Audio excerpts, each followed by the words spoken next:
Il Modica capolista di Mister Racidi si presenta con un margine di più 15 sul Vittoria. Siamo alla 22esima giornata nel campionato di eccellenza. Questo è un vantaggio che consente ai rossoblù di iniziare concretamente a proiettarsi verso la festa promozione. Nell'ultimo turno però è arrivato un pareggio contro la Nebros che ha fermato un ruolino di marcia di 17 vittorie consecutive, record su record. A rendere visita alla capolista c'è però un Niscemi in fiducia, reduce dal netto 4-0 interno sulla Leonfortese. La formazione di Mister Comandatore naviga in acque tranquille a quota 30 punti, un rassicurante più 10 sulla zona play-out che consente di guardare a questa sfida contro la capolista con la mente sicuramente sgombra. Vediamo allora le formazioni dal primo minuto. Il Modica con Romano, Brugaletta, Cappello, Insidis, Asero, Floro Valenca, Sangaré, Sessa, Bonanno, Savasta. Risponde il Niscemi, Dibba, Petrucci, Messina, Mauro Martinez, Calvano, Diaou, Timmoneri, Arken, Bojang e Ardes. Grazie alle immagini e con il contributo dell'area comunicazione del Modica siamo pronti a raccontarvi del film del primo tempo. Buon inizio quello del Niscemi, subito insidioso in zona offensiva grazie anche al pressing alto, il recupero palla, la sfera per Arken, conclusione però centrale tra le braccia di Romano. Poco dopo ancora l'ex di turno Johan Arken in area di rigore riesce a liberarsi per la chance ma la mette direttamente sul fondo. Intorno al quarto d'ora lanci in profondità per Savasta, c'è l'uscita di Dibba, attenzione perché questo rallenti lascia più di qualche dubbio sulla posizione della mano dell'estremo difensore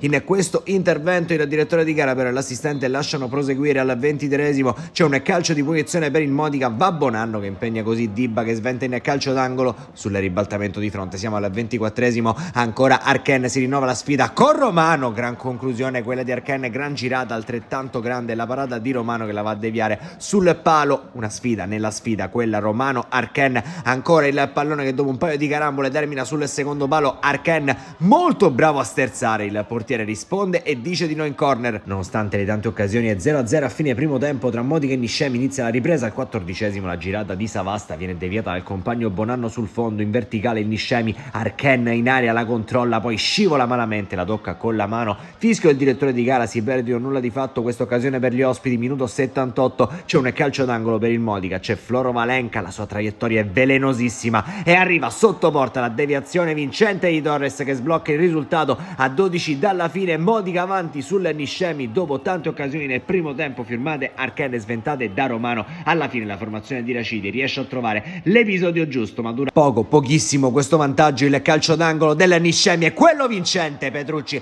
trova la deviazione giusta e trova il pareggio meritato per quanto visto fino a questo momento per il Niscemi che però rischia di mandare tutto in malora al 98esimo. Questo intervento in area di rigore su Torres vale la massima punizione. Il numero 75 ancora in grande luce dal dischetto, si presenta Bonanno, sembra tutto fatto per il gol del 2-1, palo interno e sfera che torna in campo. Finisce allora così, finisce 1-1 tra Modica e Niscemi, ancora un pareggio, il secondo consecutivo per la formazione rossoblù che rimane ovviamente comodamente al primo posto nel girone B siciliano. Settimana prossima la gara di cartello contro il Vittoria per il Niscemi, un punto che fa onore al percorso della formazione di Mister Comandatore. Amici di Wisport è tutto, un cordiale saluto e come sempre alla prossima.